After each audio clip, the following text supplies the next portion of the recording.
So this is really just kind of a showcase of a bunch of different visualization examples that I use and that I thought would be nice to show people so that they have some sense of what they can do. Um, I think the first thing to talk about when we talk about visualizations is the very basic plot function. This just lets you plot any function that's like a function of one variable. If you think about something that's like y is f of x, then this is your guy. This is what you want. So say we plot sine of x as x goes from 0 to 2 pi. Just a reminder about the special character entry there. If you want to type any special character, just type escape and then type whatever character you want, say a D. That would get you a Greek delta. This would get you, say, a tau. And if you do escape P, this gets you the Greek pi. And it's black, which means it's a defined symbol, unlike, say, the alpha. And because it's a defined symbol, you can use it in mathematical contexts like a range that x should vary from 0 to 2 pi when we're plotting sine of x. If you provide just a list of functions here, so just put multiple functions inside your curly list braces, you can plot multiple functions on one plot. And again, these are all nice, not rasterized vector graphics here. So you can tell when you look at the numbers that everything looks good. And also if we just zoom in super far, you can see that the lines maintain their kind of size and they maintain their clarity and just kind of niceness. They don't get pixelated or anything. You can add a legend. You can add legends with a bunch of different options, but one of the default options is called expressions. And it does what it says on the box, just like most things in Wolfram language. It just gives you a legend where each line has, it has the corresponding expression here formatted in kind of a math format. So just a kind of extra note about this is if you change the plot style,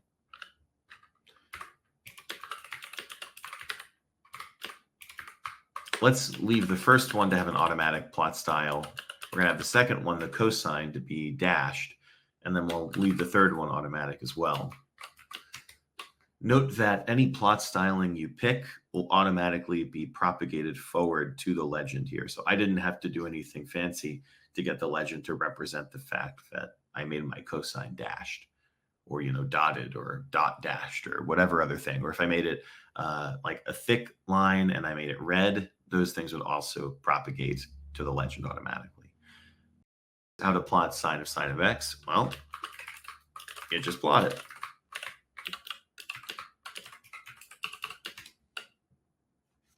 It looks pretty similar, but we can see that it's actually a little bit different. Let's use what we just saw above to plot multiple functions on one plot. Plot legends. Expressions. So it looks kind of the same at a glance, but as you can see, it's not actually the same. And the same thing would be true if you added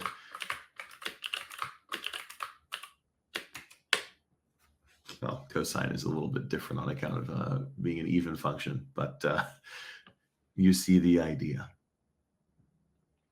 And plot has many, many, many different options that are all visible in the documentation that we've discussed that you can use to make the output look however it is that you are trying to make it look like. So maybe you want to add some filling, you can do that. You can do things like add filling between curves. So say like 1 goes to 2, stuff like this. You can add filling, that goes to the top or to the bottom instead of to the axis. You can do all sorts of things. And notice, where there's overlap, you get the mixed colors here, blended colors. Here's an example of like a plot where we've set a lot of different options that maybe, could go into a publication for print where we have, a title and we have some frame labels and some grid lines and some dashes and some dots with the automatic legends. And just here you can kind of see, let me clear X since apparently I defined that while talking at some point. And here you can just see some of the possible options. But like I said, there are many. You can change things like the font and the font size of things on the frame labels. You can change a whole bunch of different things. You can put your very exact grid lines here, and notice that I even gave them kind of symbolic labels. So this is not being represented as like, negative 1.5 whatever pi, 1.57, blah, blah, blah, blah, blah. It's just negative pi half. So you can set your custom labels here. You can have all sorts of, particular options, nice 1/2s instead of 0.5s, and so on. You can also style the grid lines however you like. I made them gray and a little bit transparent. I think that usually works pretty nicely, but you can change it however you like. And there are a lot of different sibling functions that you can use depending on, the particulars of what it is you're trying to do. I'll talk about a couple of those here. One is for plotting parametric functions. So if you're not a math person necessarily, a parametric function is just a function where you basically have a curve and then you have a parameter like time. And as you vary that parameter, you go to a different place on the curve. It's like if you're in a car and you're looking at your clock and it just kind of traces out the path you've taken in your car. So here is a parametric plot of the unit circle. The x part, the x coordinate is represented by cosine, the y coordinate is represented by sine. T goes from 0 to 2 pi, and this traces out a circle. And we'll see this a little more clearly momentarily, but just to get the point across, you can plot all sorts of different things. Like here's a spiral that uses t cosine t as its x coordinate. And like I say, parametric plots can be a little bit confusing when you're first learning about them, but because Wolfram language is interactive, it actually is a great learning tool for learning to understand these things. So here what I'm going to do is I'm going to take the code above, the parametric plot, right, of cosine t and sine t, and instead of going to 2 pi, I'm going to let t vary from 0 to some final time. And then I'm going to let that final time vary from 0.01 all the way up to the 2 pi we had before. And now with this manipulate, what I can do is I can vary the final time, and I can watch the curve being traced out in real time. So as I vary the parameter, I'm drawing all those little XY points. And if I draw them all, I get the circle. And you can even add an epilogue, which is a little thing that's drawn on later at the end. Hence, it's called an epilogue. You draw the plot, and then you draw the epilogue of a red point size 0.02 point of exactly where that point is. So here, that's where the point is, so we can see it better. And we can see that if we let t vary beyond 2 pi, we just wind up, we can click through here, at 2 pi, about 6.28, we've completed our circle. And then if we let t continue to go, we just keep tracing out that same circle forever. Now there's a question about deploying like little visualizations and demos for students in particular. Well, all you have to do is say, take this manipulate, literally type cloud publish in front, and then say, my parametric demo, if you want to give it a particular name. This produces this cloud object. I'm going to open this.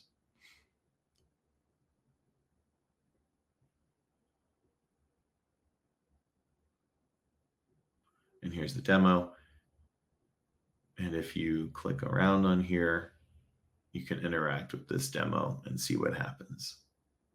And this works for, a 2D object. Also note again, this is an actual vector image. There's some rasterization after you resize it, but the user can resize it to their heart's content.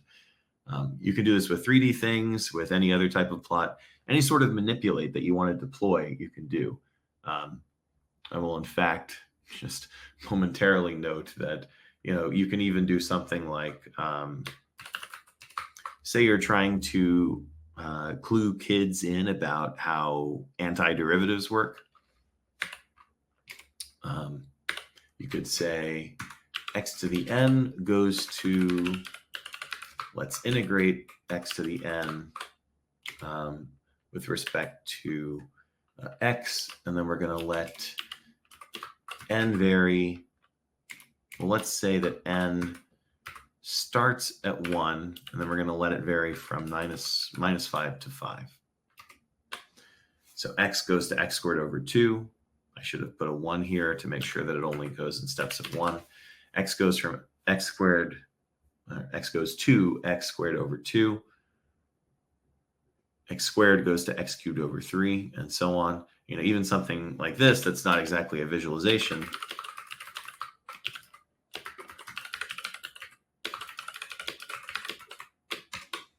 There's your cloud object. Again, if you were to type that yourself, it would work. And I can just pull this tab over here. Oh, that's crazy. And here we go. We can see the rule in question. And then we can say, oh my God, what's going on with this? I can't believe it. A log. How did that get there? And, you know, that can lead to some interesting questions from students. But the point is really just any sort of demo you make, whether it's a visualization or not, whether it's 2D or 3D, or it generates a graph in the graph theory sense, or an image, or let students upload an image or type something themselves, you can all just deploy it to the cloud with Cloud Publish. It just works. Okay. And like plot, parametric plot can show any arbitrary number of functions. All you have to do is put a list of them. So parametric plot, and I'll add a little bit of spacing here. We're going to do these two functions. Remember, it's a parametric plot, so each one has to have an x coordinate and a y coordinate. Here's the circle, here's the spiral, and then here's the range. And then I've added in an epilogue where I've got a red point for the circle and a purple point for the spiral. If I run this, I get this. And what we can do is we can visualize what happens as we vary the same parameter for two functions.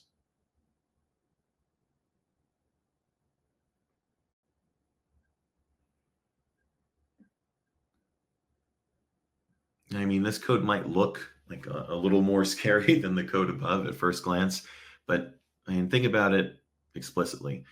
I'm doing a parametric plot. I have one curve, I have another curve.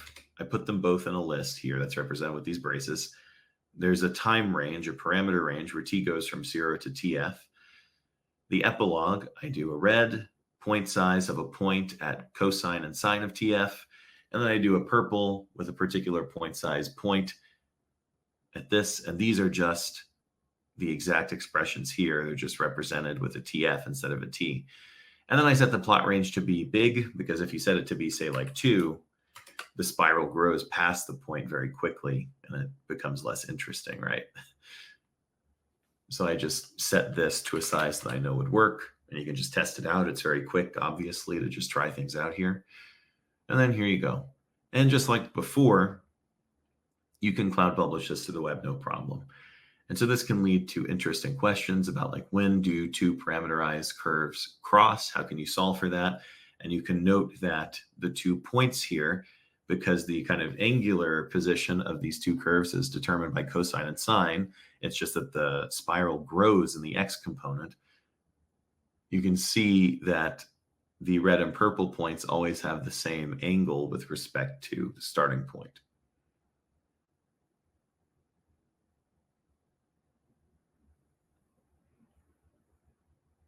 And there are special cases of parametric functions. One thing you might be interested in is polar plotting, which is how you can basically plot a radial expression. So it's like t sine of 3t here. But if we run that, we can generate, say, one expression, multiple expressions with a legend, just like before. It works exactly the same. You see, whether it's a polar plot or a regular plot or a parametric plot, if you want to plot multiple curves, you just put them in a list together. If you want legends, you can just say expressions, and it will give you the expressions here. Here's a little manipulate where you can change the number of leaves and the number of endpoints just by putting an n here and then letting that multiply. Sorry, not the number of endpoints, but the position of the endpoint. And so if we go in here and we change this, we can again watch the curve being drawn out parametrically. in fact, I'll put a 0.01 there.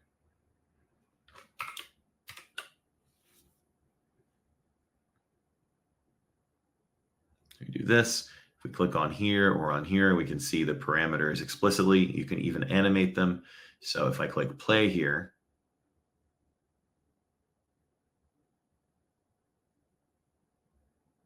we get a nice animation. And we can change the number of leaves, like I said. So, and then in each case, this will draw out the full number of leaves just by going from 0 to pi.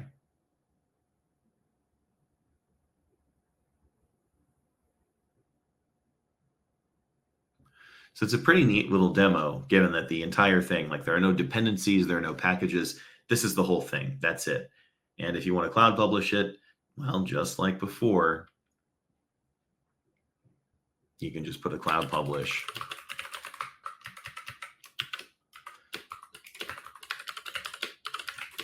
There, and there it is.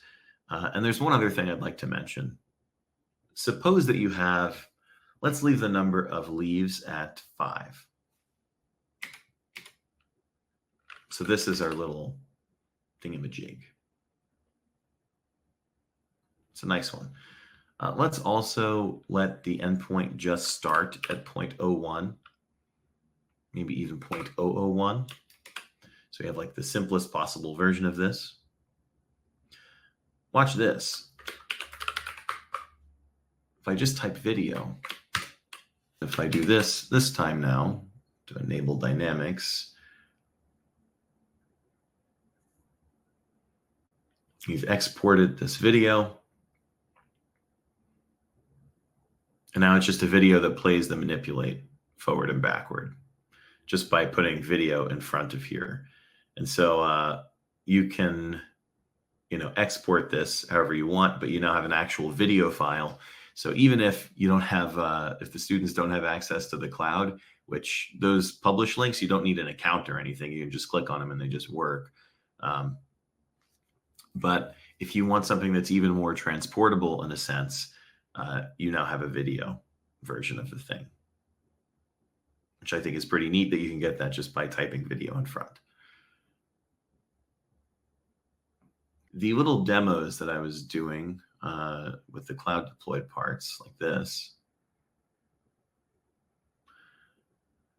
these things, these cloud notebooks, you can put these in an iframe. So if you have like a web page or like if you have like a learning management system that allows you to embed any HTML, you can embed these right in there and the students don't even have to go to the URL. You can just embed them right in your page wherever HTML is supported. And then they can play around with, with these little demos of whatever type that you wanted to make for them. Okay. Complex functions are also supported with Gusto. So here's a complex function over a complex region. I mentioned up here, if you are familiar with plot, your first guess for plotting complex functions might be that the function would be called ComplexPlot. And if that's your guess, you would have been correct. Yeah. So there's your complex plot.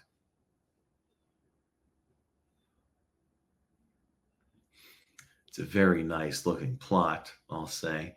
You can add automatic legends to this. So we can see that the kind of white to gray coloring is corresponding to the magnitude. And then the color, or sorry, I shouldn't say coloring, more like the shading. And then the color here represents the phase of the complex number. So if you're not familiar with complex analysis, I should have thought to make a little demo here about this. But suppose you have the complex number 1 plus I. And you can get the imaginary I by doing escape II. For what it's worth, you can also get the Euler E by doing escape EE. If we put together all the power of our special characters, we can get a mathematically nice, Euler identity relationship there. But suppose you have a complex number 1 plus I. It's just a quick thing to note.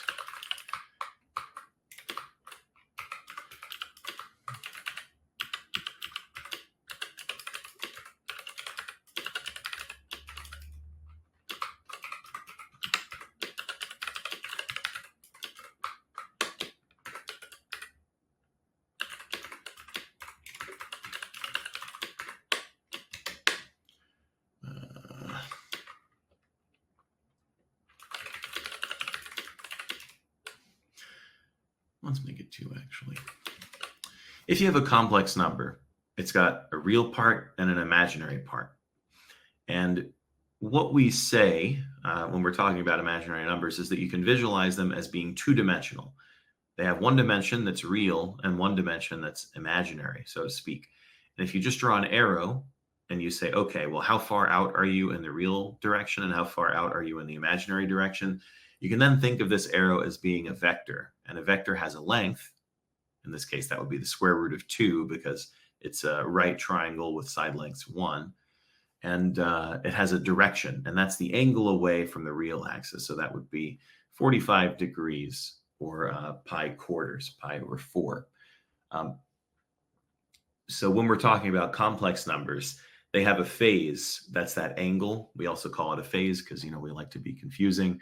And so the phase of a complex number corresponds to that angle, and it can vary between, you can think of it as 0 to 2 pi or negative pi to pi, depending on your idea. And then the magnitude can be whatever, as long as it's a positive number or infinity. So ComplexPlot helps you to visualize both of these things simultaneously. Also, it would be very easy to, if students are curious about how different complex numbers look, you could say that the real part varies from, say, -5 to 5, the imaginary part also from -5 to 5, and they could quickly see what these vectors look like here. And you could even put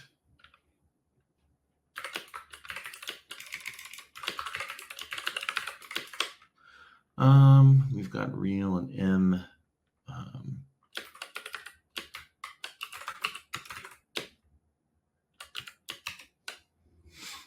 So here is the number. It's -5 minus 5i.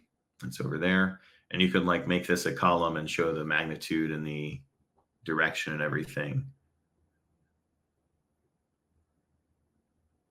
And again, this is also deployable to the cloud. If you wanted to make a version where you just change the angle instead of changing the real and imaginary parts. The real and imaginary parts are basically rectangular coordinates. The magnitude and direction are basically polar coordinates. You can write these things however you like, and you could, make a demo that looks however you like.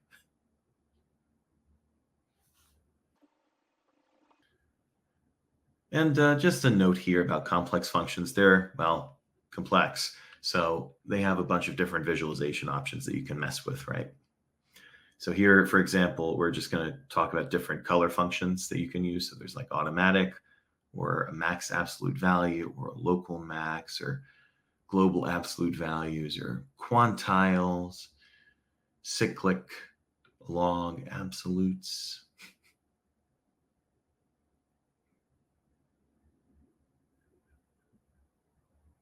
Many different possibilities for how you want to visualize these things. And if you're just interested in looking at, say, the real and imaginary parts separately, you can do that like this. So here, if we look at arcsine and arccosine, the real and imaginary parts of the arcsine are blue. So the real part is here. The imaginary part is here. Arcsine is the kind of inverse sine. So you can see over here, there's no imaginary part because you can always get a real number. But if you want to get a different, if you want to get a number that's out of the range of arcsine traditional, you need to use a complex argument. Okay. I like visualization too much. I'm going too slowly here. We'll go over time a little bit, but hopefully not too much. So you can plot three-dimensional functions as well. Note, all you have to do is put plot 3D there, and then instead of specifying one variable, you specify two variables, right? So we've got this 3D plot of sine of xy here. Here's some different visualization options for 3D. So I'm going to use like a color function. I'm going to turn off the mesh. I'm going to increase the plot points to increase the overall plotting, like surface quality. I'm going to turn off the box and the axes and add a particular legend and make the image be a certain size. And now we've got this really beautiful, perfectly shaded, very smooth plot without that ugly box or axes distracting us, and we can just focus on, we've got the legend, we know what colors are which heights, and we're all happy. Everything's great. And something that's quite cool as well is that you can plot over regions. So I talked about special character entry being with escape. If you want to type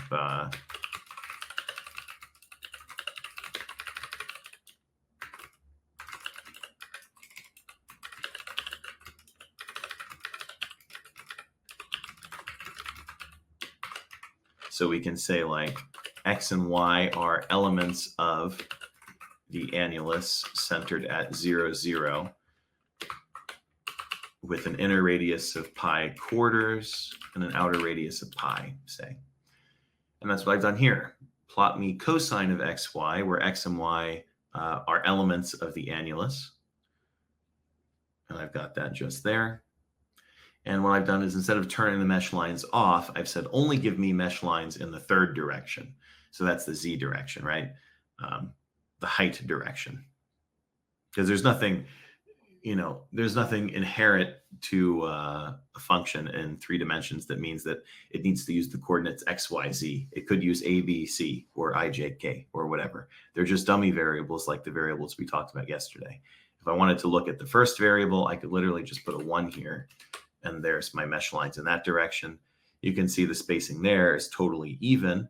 And of course, by symmetry, the spacing here will also be even when viewed the correct way. And then if we do 3, that's where we can more easily see, it's even if you look at it again in this direction, but if you look at it here, kind of like a contour plot, you can see where the function is changing most quickly. And that's here and here. That's where its derivative is highest. It's gradient, I suppose.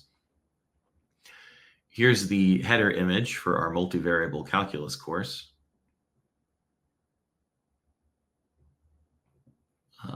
But here are a bunch of different options. You can set viewpoints, and you can change some different plotting methods if you have a particularly tricky plot here. This guy gets, technically at the center here, it becomes infinitely thin. And so the mesh lines can kind of pop from the bottom through to the top, since the mesh lines have to be 1 pixel thick. So I use some little fanciness here to avoid that, so we could have a very nice cover image. But here's just an example of this kind of stuff you can do. And indeed, plotting parametric surfaces in 3D is something that can be even more confusing. I remember being super confused about this when I first took multivariable calculus. And then I took a differential geometry course. I was in a little over my head as a simple physicist guy, but this would have been so helpful had I known about it at the time. So check this out. This is a parametric plot, but in what way is it parametric exactly? Well, let's look. It has 2 parameters, u and v. Starting off, it's just a patch. We got this crazy curved surface. It's got all this stuff going on, but if you zoom in close enough, it's just a patch. Just like if you, go outside, you see that it looks flat, even though the Earth is not flat. It's locally flat. It's globally not flat. Okay, enough yapping. Look at the demo. So as I increase u, as I increase v, I can see that initial patch being built out over time, or over time in the parameter sense. I get a little macaroni there. As I do this, we can see that this is what fills in this radial direction. That's what's doing that. And then this is what goes in the other direction. This is what wraps around.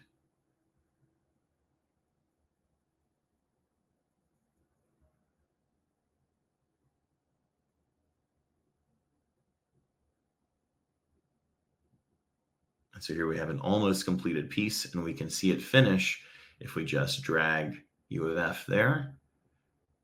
If we drag V there, and there's our shape.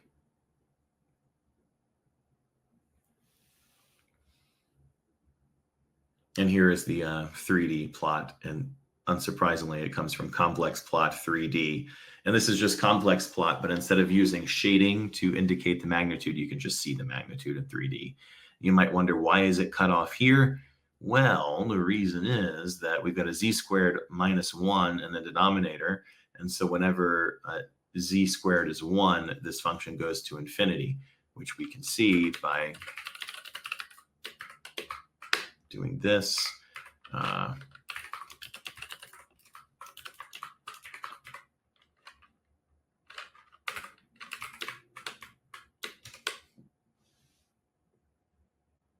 If you keep going higher and higher, you'll see that these keep going higher and higher. Very last, can we make the shading colorblind friendly by changing the color map? Yeah, absolutely. So here, you can say color function, and I believe this one is generally regarded as pretty colorblind friendly, but you can check, and you can also develop color functions yourself. So that's one possibility, and you can kind of change these things as you like. And you can also use all the different things we saw above with the different like color function types here. But you can, you can do whatever you like on that front. Just another thing to note is that in terms of making your own color functions, just look up blend. So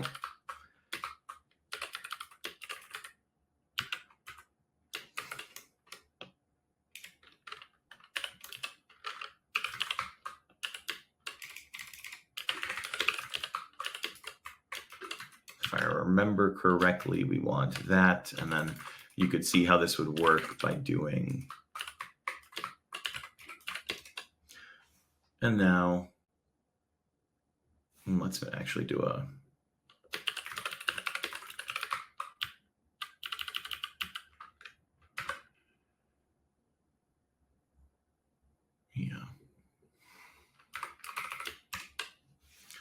So here's my custom color function. As its argument goes from 0 to 1, it just goes between the things you picked.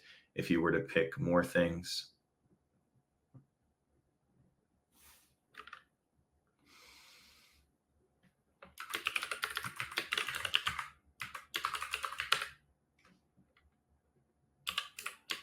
so you can get very custom with your color functions here.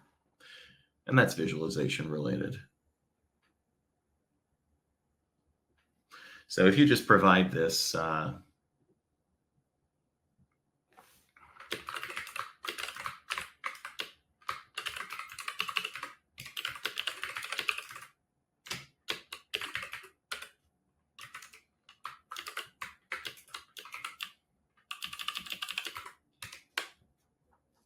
there you go.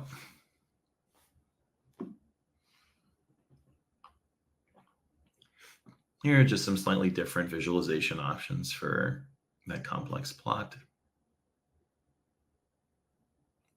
Probably better to say 0 to 10 here, really.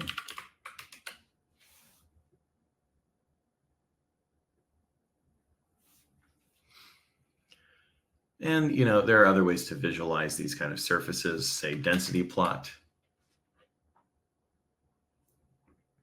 You can make a contour plot.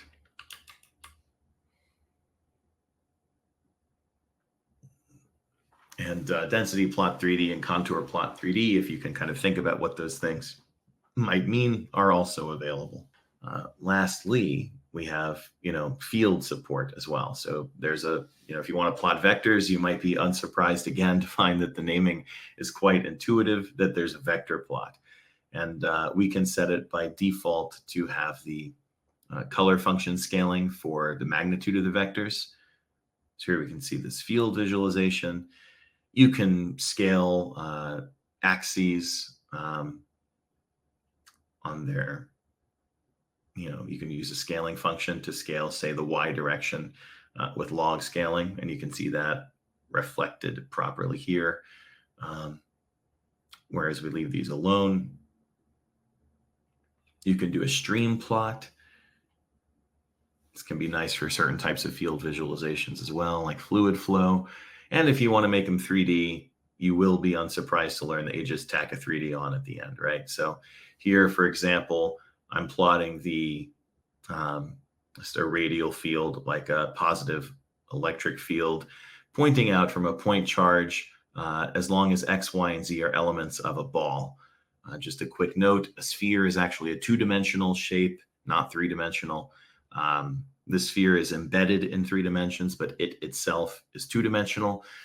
If you want 3 dimensions, you got to put a ball here. A ball is the filled-in sphere. And so there's the plot of that field. And again, stream plots are like this. Some really cool stuff going on here. You can change the stream markers. The default is arrow, but you can put 3D arrows. You can put lines, which I think look pretty cool in a lot of cases.